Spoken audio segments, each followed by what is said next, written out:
ভাই রে ভাই, পুজোর মধ্যে মাঝরাত্রে পুল সাইডের অবস্থাটা একবার দেখো। চলে গেছিলাম সবাই মিলে এক ঝাঁক হয়ে পুল সাইডে বিরিয়ানি খেতে, কিন্তু ঢুকে দেখি পা ফেলার জায়গা পর্যন্ত নেই, নেই একটা সিট খালি। কি অবস্থা! আর আমরা মানুষ প্রায় 15 জন থেকে 16 জন মতন, কিন্তু বসবো কোথায় সেটারই তো জায়গা নেই। তারপরে অনেক খোঁজাখুঁজি করে একটা কর্নারে একটুখানি জায়গা কোনো রকম পেলাম, তারপরে আর কি বসে পড়লাম। আর দেখো চারিদিকে ভিড় আর ভিড়, আর এদিকে অবস্থা দেখো। আমরা মেনু কার্ড দেখে যাচ্ছি তো দেখেই যাচ্ছি, এত স্টাফ পুল সাইডে কাজ করে, কিন্তু পুজোর ভিড়ের জন্য স্টাফের কোনো খবরই নেই।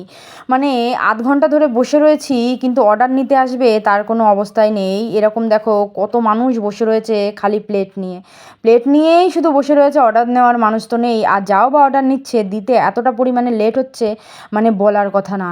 আর কি করব, এইভাবেই বসে থাকতে হবে।